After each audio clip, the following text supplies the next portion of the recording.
Well, mga utod, oras naman kita magpamalandong sa pulong sa Ginoo sing adlaw. Kag sa ato nga padayon nga pagtuon, aton nga pagbuksan ng mga Bible in Matthew chapter 6 and verse number 14. Kung may mga Bible mo dira siya tagsa ka mga puluyan, pilibla buksi mga Biblia. Kag aton ni tagaan sang pagtamod, ang aton pagtuon no sang pulong sa Ginoo sa sing adlaw in Matthew chapter 6 verse number 14. Kag ang pulong sa Ginoo nagasiling diri, for if you forgive men their trespasses, your heavenly Father will also forgive you. Kabayang Ginoo magpakama sa pulong pangamuyo kita. O Dios, salamat gid sa mga amhanon, salamat sa pulong nimo ngamon nga pagtun-an karon. Open our hearts, our mind, O God. And O Dios, pagambal ka sa amon sing adlaw. Hatay gawin mo mapulong. Gamit ang Blang Espiritu to convince us and convict us as we meditate sa imong pulong sa gingaga. Amon ni pangamuyo kay Kristo Jesus. Amen. Mga utod aton balupang doon bala ang ining aton nga tupiko sa siging adlaw. Every day is precious. Hindi lang isak adlaw ang importante sa Ginoo, but adlaw-adlaw ang tanan nga mga adlaw importante na sa Ginoo. Ang tanan nga adlaw is precious, malahalon ang adlaw. Kag kunin ang adlaw malahalon utod, dapat naton tagaan sang dako nga pagdamod. Ang kanami diri sa sining nga passage nga ato nga ginbasa, siling niya, for if you forgive people their trespasses, the reckless, willful sins, and leaving them, letting them go, and giving up resentment, your heavenly Father will also forgive you.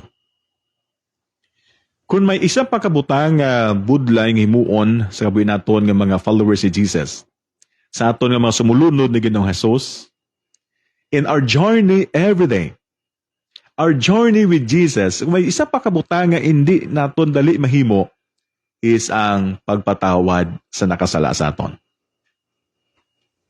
Di ba lang? Mapudlay ina siya. Kung hamalang ko gani kahapon during sa prayer meeting diri sa Kaling Baptist Church, mindset lang. Kung luyag ni mo himayaon ang Ginoo, lig mo nga mahatagan sang dako nga himaya ang Dios, and mahatag mo ang tanan nga glory for God, then you need to obey sa ginhambal sa pulong sa Ginoo, forgive to those mga tao nga ini. Abyan ka ni gugma, mabudlay ang magpatawad. Pero kung mahimo nimo ina nga butang, amo na ang pinakanlabing maayo nga mahimo naton sa aton kabuhi. Because remember, every day is precious. What if ginkuha sa Ginoo ina nga tawo ining adlaw nga wala ka muna ka istoryahanay kay wala ka mo ka pangayo patawaray? Kay masling ka ba napatay lagi do sa wagi ko kababati sang suri niya ba? O napatay lagi to siya nga wala gid ko kabating nagpangayo sa patawad sa akon ba? Din ikaw, ano ang tungin mo? Abyan ka ni gugma, I've learned that any day I spend angry and offended is a wasted day. Wala gid na iya. Usik lang gid na ang adlaw mo. Nga kung ina nga adlaw, ako lang gid spend nga time sa pagpangakig, kag pag-akig, o kag being offended, it was a wasted day. Nga aman. Ang kamaturan utod sila sa pulong sa Ginoo, life is short. Yes, life is short. It's too short lang gid ato nga buhi. And too precious to waste any of it. Sa kalipot sang ato nga buhi bala utod kani gugmas kalibutan ngini, isa ka malabing mabutang, malahalon nga butang nga ato lang usikan. Ang isa ka adlaw mo si kamalas pagpangakig o kapag hatag si imong hindi mahayo nga kay nga ginahuna-huna o kag usikan ta lang na bilang isa ka adlaw ngina. Remember, every day is precious. Samtang nagtigulang kita. O samtang nagagulang kita, the older people get, the more they usually realize that kung nagatigulang, tanda na realize, ay tuod no? Sang una, naging usikan na lang itong adlaw to, nga wala ta sa minahimo, o wala ta sa minahimo para sa Ginoo, wala ta sa minahimo para sa himayaan sa Ginoo for that day. No, sakyan talang na uyang lang ang tion. The older people get, the more they usually realize, sina nga bahin. But I'm sad to say that some people never learned it. Na mo yang wala nakatuon sini, well, mo yang gipabayan lang ni, kana uyang lang aton panahon, sang sige ka chuchu-chuchu. Nga wala ka sa may nahimo. Yes. Remember utol gani ugma, nga agin luwas ka sang Dios, nga itagaan na niya sa iyang gugma, because He want us to serve and to glorify Him. And remember what the Apostle Paul says, and everything you do, do it all for the glory of God. Whether you eat or you drink, do it all for the glory of God. Himuan na sa paghimaya sa Ginoo to. Pila na bala ka adlaw ato na usikan, or pila ka oras ang nausikan naton, nga wala ta sa manimo para sa Ginoo. Kag wala ka sa manimo para sa magulingon. Utod kani gugma. Kung naton lagi bala tulopang doon ang ini nga kabuhi naton, ang aton palibot, the society nga aton ginapuy-an sa karon is filled with angry. Puno na sang kaakig. Amon na kun nga anga ang mga tawo, pag makita mo sila, mag-agis sa tuo, mapawala ang isa. Kung isa mapawala, mapatuo ang isa. Because ang aton society, ang sosyedad na puy-an naton, is filled with angry. And filled with people is easily offended people who are stressed out and tired most of the time. Kapoy na sila.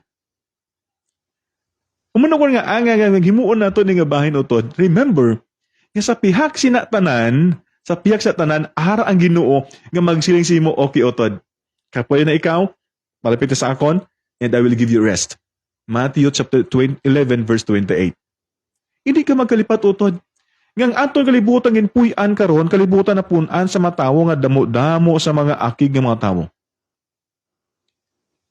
Kaya kagamay lang gid bilang sang problema nga pangakita na yon. Usik lang na sa panahon mo. Usik lang na sa aton tion. Remember, every day is precious. Kung mga akig ka, nakapalipay ka sa Ginoo, wala ay no? Man mga utod ang mo naman ang pinaka-importante mo. Kaga once ay naghambal ako diri sa aton nga broadcast, lingko, may tatlo man lang kaklase tao sa kalibutan. The Jew, Insik, kag mga Arab. Jew tayo singki pangakig, insecure, Arabuton. Pero di na ito pa usikan, di na ito pa uuyangan aton tion sa sina nga bahin utod. But Jesus teaches us. Anong hambal ni Jesus? Jesus teaches us a better way to live. Tudluan niya ta sa isa ka maayo nga pamaagi sa pagkabuhi. Pagkabuhi nga ara upod sa Ginoo, kag ara suno sa kabuton sa Ginoo, kag suno sa pulong sa Dios. Amo na nga pagkabuhi utod. Nga kung imo tulpang doon si mo kabuhi, ining adlaw precious day na, precious day sa tubangan sa Ginoo. Therefore himuon ko nito glorify Him. Himuon ko tanan ako ni mayaon ko siya. Himuon tanan ko mangin nami akon kabuhi sing adlaw. Because every day is precious. Abyan kanigugma, I want to encourage you to make the most out of today. Hindi mo tingin, dasolan na pastora. Kaya daw ko chimpo. No. Every day is precious. What if I will die tomorrow? Diba? Uy, pastor, buyag lang. Simba ko, no. Hindi niya madala sa buyag. Dala simba ko because is appointed unto man who wants to die. Hebrews chapter 9 verse 27. Ako ni mo tulapang doon utod, amo ni sa kabutang ako nga tulapang doon, gintugna na sa Ginoo sa Ginoo daan that maabot adlaw, haon ka sang Dios. What if dili lang kutob ako adlaw? What if subong lang ko asta? That's why ihambal ako sa imo, i-remind ikaw, encourage ikaw to make the most of today. Make the most of today. Why? Tama ka malahalon ato gaboy tubangan sa Ginoo. Every day is precious tubangan sa Ginoo. Therefore, learning to live one day at a time. Live as if it is our last day. All for Him and for His glory. Tunantang magkabuhi one day at a time. Inang subo na gid daw amo na ang imong last day. Ikaw kabalo ka nga last day mo na himuon mong tanan. Anyway, kabalo sa naton last day. That's why we should live. Learn to live as if last day na nimo. Utod, isa ni ka namin encouragement sa akon kasi imabyan. Himo naton ini nga tudtuod gid sa ato kabuhi. Make the most out of today and every day. Why? Because life is precious gift from God. Ang aton kabuhi malahalon ini nga regalo gikan sa Ginoo. Kagini nga kabuhi nga ginhatag sa aton dapat ton himuon gamiton naton ini nga mangin isa ka malahalon man nga paggamit naton adlaw-adlaw. Kisa daw damo tas ang oras na uyangan no? We spend a lot of time sa isa lang ka baso nga kafe. Wala man lang mo si minahimo. Ang nahimo nyo, gibantayan nyo ito, iban nga pangape, gibantayan ito, iban ito. That's why, utod, amo na nga ka-discourage ko na. Nga kung magkanto ko sa, no, namian ta sa mga kapihan, with all respect, pero anong ara na sa kapihan na? O, di ba? We spend 1 hour, and pinakagamay lang ng oras, isa ka oras sa spend mo, isa ka baso nga kape. Kaya istoryahan dira, hindi man namin matag istoryahan dira, ang pagpangalagad sa Ginoo, ang paggaboy nga maayo, ang paghimo sa butang nga mangin maayo, well good. Maayo na. Puti amo na ito na istoryahan, how? Hindi man. That's why ginagamit na ito tion. Gina-practice naton, kami gina-practice na namon, na kung magpungko magamis, kung diin nga pulungkuan, ka magpungko sa utubangan sang kafe, kung mag-ano dira, we talk about sa paghimo sa mga butang, paano himuon sa pag-alagad sa Ginoo. Isa kakalipan ta Pila na ka oras ang uyangan naton dira, wala naton nagamit. Nausika naton. Remember, life is a precious gift from God. Every day is filled with wonderful promises. Arang ka moturan utod. Every day is filled with wonderful promises and possibility. Therefore, himo nato ni nga butang nga ma-enjoy nato no pod sa pag-alaga sa Ginoo. Puno ina sang butang nga pag-alaga sa Dios. Enjoy this day. Our God is not a killjoy God. He want you to enjoy and He want you nga malipayon kasi mo pagabuhi. Gusto sa Ginoo malipayon ikaw sa imo pag-upod sa Ginoo. Enjoy this day. Don't waste it being angry or offended.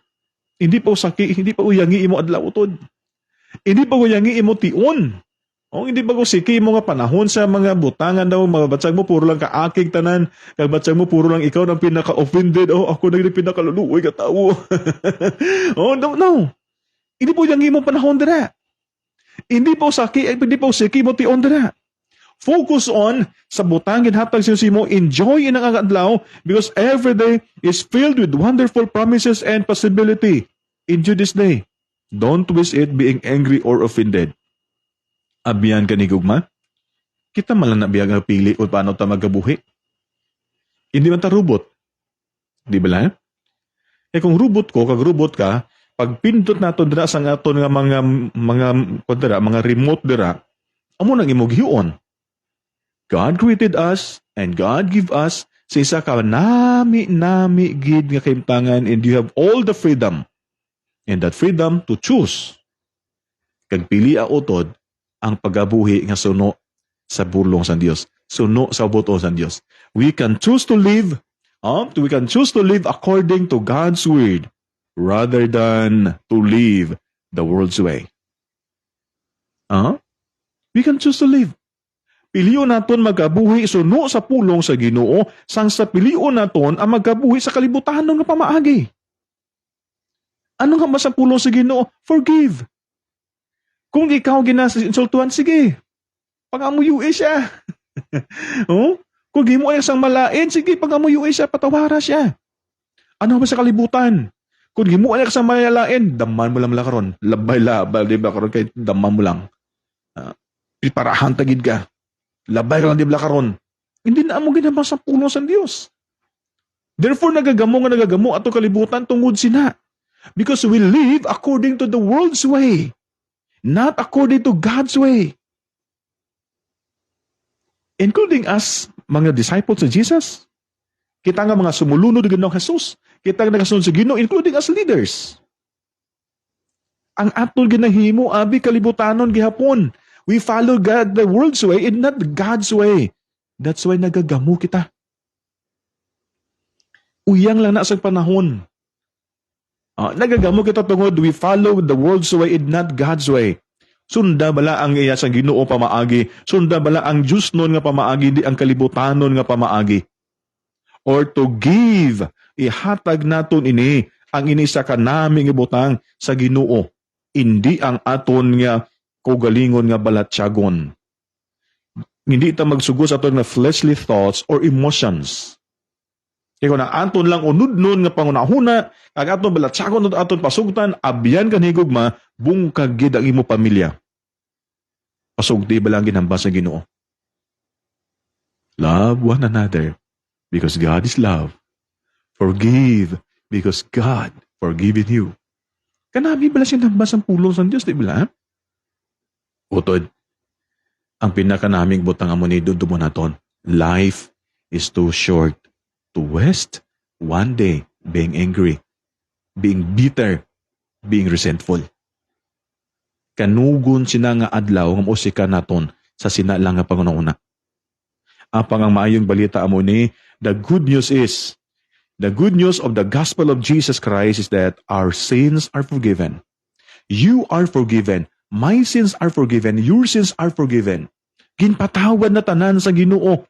And I believe we have been given the ability to forgive to those nakasala man sa aton. But I know, Pastor, hapos la si Imuyak, hindi ko nahimuan mo. Yes. But I know, bawi dito may imuin na. Mindset. I'm here to glorify God. I'm here to praise God. Giluwas ko sa Ginoo agud, himayaon na kon siya. Therefore, himuon ako ni agud paghimaya na kon sa Ginoo. Patawaran na bala. Kalimdan na bala. Huh? Anything God has given us, such forgiveness and mercy, and He expect me, He expect you, He expect us to extend to others. Gisbik na siyang himuon ako ni. Gisbik sa himuon ni mo na. Gisbik sa himuon na to na sa tanan-tanan. If it comes to us, it should flow through us. And that should be our goal. Amo na dapat aton nga goal utod. Hindi imo nga goal nga bantayan ta kadi karon kay tistingan mo gid. Tilawan mo gid ko ha. Ari mo ay tistingan ta gid ka bala. Lantawon dagi ko din kuto ba imo ikasarang. Hindi mo na. Hindi mo na abyan ang hunahuna naton. Nga kung tani hindi mo na ang hunahuna nakon kag sa imo hunahuna. Hunahuna naton himuon ko ni for the glory of God. Yes. Pwede mo na sa masumbaga. Pag inumol mo, gamay lang na sa inumol sa Diyos. Pwede mo siya masinggitan. Kung imong tingog is jutay lang na sa tingog sa Diyos. Abyan. Himu na to nini. Because every day is precious. Adlaw-adlaw, malahalon sa tubangan sa Ginoo. When we are offended, we need to quickly call to mind the fact that God has freely and fully forgiven us. Kung naman tsagaan mo na karon atod, harakas sa sitwasyon, you are offended, kinalano na ito nabiyan. We need to quickly call to our mind the fact that God has freely and fully forgiven us so we could freely and fully forgive others. Kung ginpatawad ka sa Ginoo, kaginpatawad ka sa Ginoo, kasarang ka magpatawad sa iba na tao. Agod mahuman ang mga problema. Agod mapungkan ang mga divisions. Mapungkan ang kung ano mga problema. Abyan, pasugtan bala naton nga ang kalibutan ang magkontrol sa aton? O tugutan bala naton nga ang Ginoo magkontrol sa aton? We should choose. All the freedom is ours. The choice is ours. The choice is ours.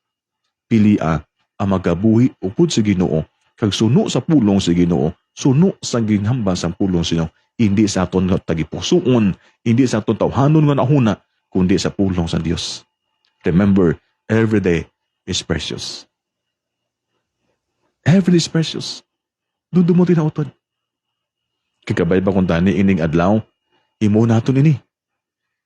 Kaya magsiling kita sa tawiliyon, Lord, sorry kid Lord, nadugay ko na tani gusto himuon, pero subong ko lang himuon, Lord, because I know every day is precious. Hindi na pulot ang buwas. Nalipat kita habis ang biblical principle. Silin sa Bible, let not the sun goes down. Nga hindi mamatapos kaakig mo. Pila na kaadlaw nagligad. Pila na ka-century nagligad. Pila na katuig nagligad. Amo man na naghihapon magit anay kita, amo man na naghihapon. Wala mo matak-an sina. Wala ta matak-an sina. Kaya magit anay kamo kada mag-family reunion kamo, hindi mahuman ang family reunion, wala ka mo galalisay. Wait mo sa matak Di ba? Utol kayo sa liga daw lang Ginoo. Trust God. Ang pamangkot sa akong kasi mo singa kauto mo ni. Is there an offensive you have been holding on to? Is there? Is there an offense you have been hold on? Na ginakuptan mo gihapon karon? Mayroon pa bala rin huptan nga kaakig? Dumot? Kahisa? Ano na dra? Is there an offense you have been holding on? Abyan, sa ligib lang Ginoo. And i-release na blatanan. And you'll be happy. Kung ang tatanan. If so, trust it to God and turn it over to God and forgive. Don't waste another minute that you could be enjoying life. Hindi ta po sika na aton pinga minuto nga nabilis sa ito kabuhi. Nga aton maggamit sa pagdayaw kapag himaya na ito sa Ginoo. Remember, amo na ang aton nga goal. And God gives in keeping us the grace to choose to enjoy the abundant life that God has promised us who believes. Sa tanag-tagsa nga nagatuo sa Ginoo, sa tatagsa nagapati sa Ginoo, gintagaan ta sa Ginoo sining butang. God gives in keeping us the grace to choose to enjoy the abundant life God has promised us sa tatanan nga tuo sa Ginoo. Kabay paunta ni abyan kag utod sa Ginoo ni gugma sing adlaw. Ang pulong sa Ginoo mag-remind sa akon, mag-remind sa imo. If you feel na batyagan mo you are offended, then come to God and listen to God. Look unto God and you can forgive. Abyan ka ni gugma, remember, every day is precious. Ang kada adlaw malahalon sa Ginoo. Basi maging ulihin ang tanan. Kung mabalan nimo nga nga tawo na patay na, nga wala mo gid siya nakasilingan. Tod, migo, I'm sorry. Kalipatan tatanan. As God forgive and forgets. Utod, madamog salamat sa imo pag-upod sa aton si adlaw. Salamat din sa pulong sa Ginoo. Kabay pa nga ang pulong sa Ginoo mangin isa ka dako nga blessing sa aton tanan. Kay magtudlo sa aton tanan. Ngimo naton ini sa kaymayaan sa Ginoo kag sa kadayawan sa Ginoo. Magapamuyo kita. Amay, salamat gid sa imo nga pag-upod sa amon singaga. Salamat sa imong pulong nga tudlo sa amon tanan. Wala Ginoo sa sentence sa amon today, including your servant today, O God. Lord, udloy kami, himahimo na mo ni Ginoo. Hindi lamang amon ginatun-an, but we know the Father God, it is for us to learn, it is for us to discuss and lecture sa nga subject. But it's so hard, himahimo namon, i-practice namon.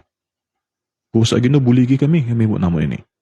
Buligi kami Ginoo nga amon ni mahimo amay, agud magtuga ini sa isa kadako nga kalipay sa amon komunidad, sa amon simbahan, sa amon panimalay. Ginoo, ikaw gid magabulig sa amon tanan. And always remind us, Your Father, that every day is a precious day. Malahalon ini sa imong tubangan o Dios. Amon ni na pangamuyo. Ginapon namon sa maluluwas kay Kristo Jesus. Kabay pa. Abiyang kiniguma, madamog nga salamat sa imong pagpagput sa aton si adlaw, kag kabay pa nga ginugid ang magpakamay sa aton sa sige ni aga.